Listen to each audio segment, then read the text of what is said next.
and welcome to another book video. Today's video is going to be a book haul. It is a collective haul from maybe like January, since about January. I do think I've probably missed a few book of the month picks since then, but I grabbed everything that I could find that I've gotten recently, or at least this year to my knowledge.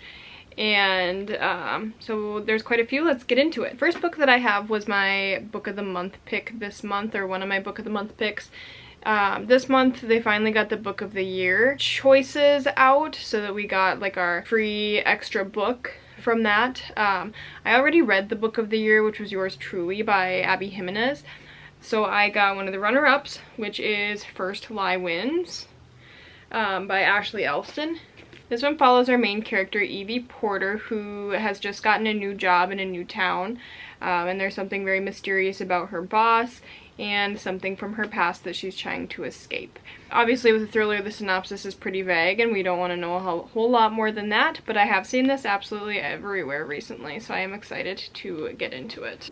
In that same vein, I have been more into thrillers again recently than I had been. I kind of got away from it for a little while. So my next book that I picked up recently is The Woman in the Window by A.J. Finn. This one follows our main character, Anna Fox. She is a recluse in her New York City apartment, and she really enjoys people watching out the window. And then one day she sees something that changes things for her. Obviously we don't know what it is that she sees, but we can imagine that it's probably pretty sinister.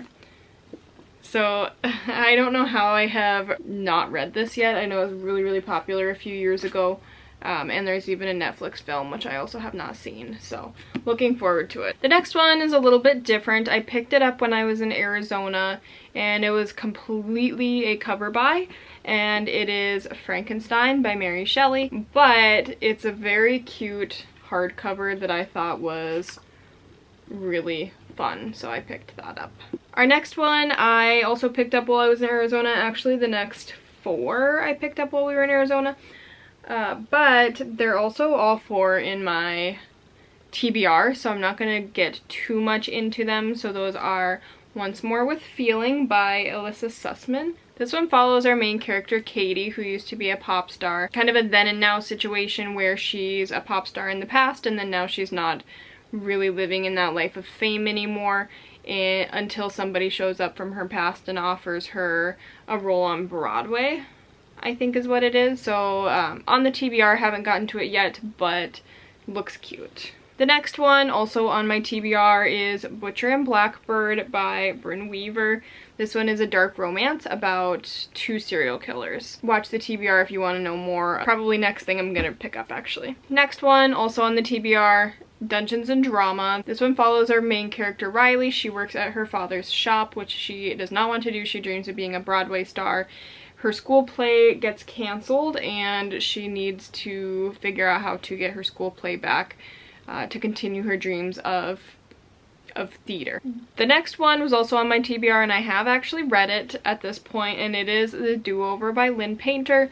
Bought this definitely because of the sprayed edges, but I will say I really enjoyed it. This one follows our main character, Emily. She is a hopeless romantic, and she's obsessed with Valentine's Day, and obsessed with making this Valentine's Day her best Valentine's Day ever with her boyfriend. And then something happens where the day keeps repeating itself over and over again, and she has to find out what she needs to change to continue on to February 15th at that point. So very cute. I will talk more about it in my wrap-up. The next one is another book of the month pick from a few months ago, and that is Ready or Not by Kara Bastone. I've been seeing this one around a lot lately too.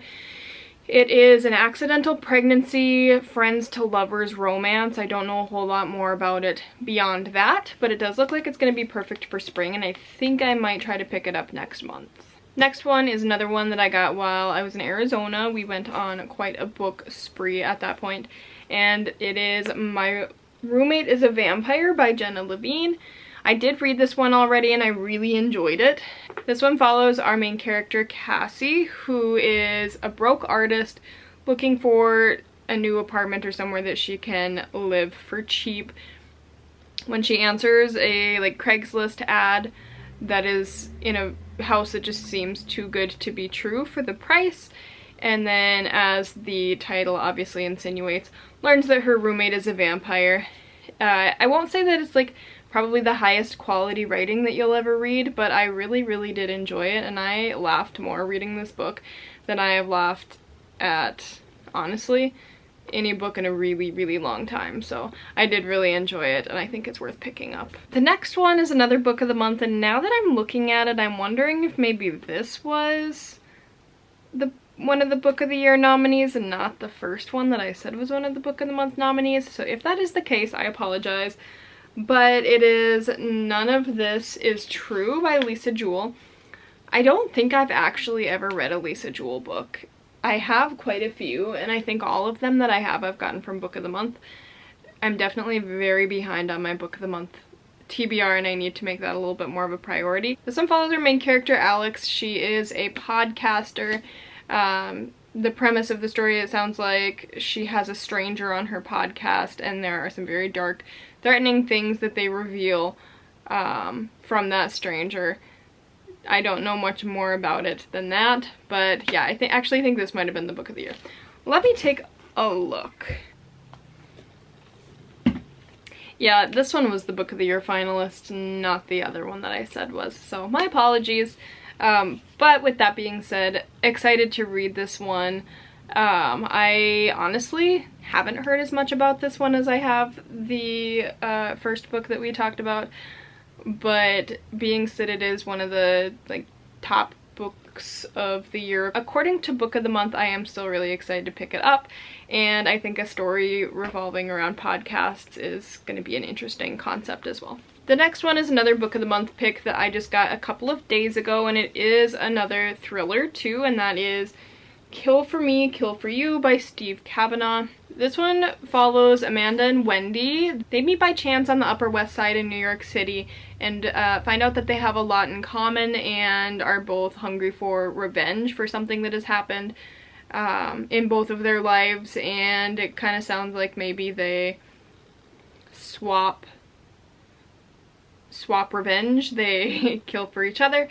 I don't know, haven't read it yet obviously, but being the title, Kill for You, Kill for Me, Kill for You, that would be my assumption on what happens. I always love an Upper East Side, Upper West Side story. My favorite Upper East Side story is of course Gossip Girl, and I predict this will be significantly different than that, but nonetheless it's a fun setting that I always enjoy. The next one is one that I won in a Bookish First raffle, and that is The Princess of Selgove and the High King by Bryce Gibby. Usually Bookish First is for like advanced reader copies, but whenever I was looking at this, it looks like it's actually been out for quite a while, because the copyright is 2015, 2020, 2022, and 2023. But with that being said, it's fairly short, and it's a story about warriors, magicians, knights, kings. Sounds like a journey and some fantastical elements with that as well. Honestly, don't know very much about it. Haven't heard anything about it, but I am going to try to read this very soon. The next one was also on my TBR, and it is my current read, and that is Haunting Adeline by H.D. Carlton. This book follows our main character, Adeline, who is an author, and one day a man sees her picture, her author photo, on a book signing poster, and essentially becomes obsessed with her at that point. It is a stalker romance. I haven't gotten to the point where they've actually met yet, so I don't know what I think about that romance yet, but so far it is intriguing, I will give it that. Just definitely search up your trigger warnings if you are curious to read it. Some that I remember from reading the trigger warnings when I started was like non-consensual, like unknown consent, human trafficking, and I don't know, there's definitely a few more things, so if you have any triggers, or even if you don't, maybe just look them up before you start, because it is, you know, pretty dark already, and I'm only on page 105. So that being said, I'm enjoying it so far, and I am excited to continue on with this. My foot's falling asleep. The next book that I picked up recently is The Deal by Elle Kennedy. The Deal follows our main character, Hannah, and she makes a deal with a hockey player at the school named Garrett. And the deal is that she's going to tutor him and she gets a pretend date out of the deal, is my understanding. I know that this series is very popular. I haven't read any of it yet. Honestly, I probably bought this book longer ago than the rest of the ones in this haul, so I do need to get to it very soon.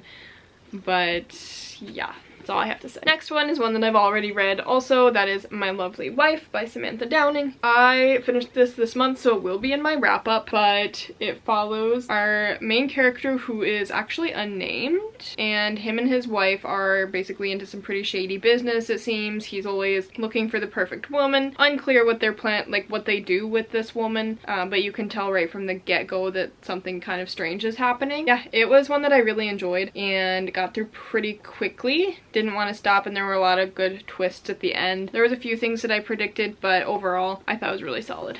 The next one is one that I actually got for Christmas from one of my friends who also reads a lot, and that is Cinderella is Dead by Kaylin Barron, I think you would say it. Kaylin Barron. Cinderella is Dead follows our main character, 16-year-old Sophia, and she lives in a world basically where Cinderella is almost like the Bible. The story of Cinderella is like their law. They have balls and they study the story of Cinderella, but it's very misogynistic in the world. Men control absolutely everything. They can treat their wives however they want to, and when girls go to this ball to be chosen by the man, it's a little bit darker than it seems. Our main character is actually in love with her best friend, who is a girl. So it's a really good story, lots of drama, lots of like travel and journey, and then just kind of a fun, I guess, retelling of Cinderella too, but definitely darker than your regular Cinderella. That being said, it is a YA, so it's nothing like too crazy, but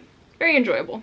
Next book is another one that I feel like everybody in the world has read except for me, and that is Binding 13 by Chloe Walsh. I really don't know what these books are about, but it is the first one in the Boys of Tommen series, and I have heard nothing but good things. I also really enjoy how floppy it is.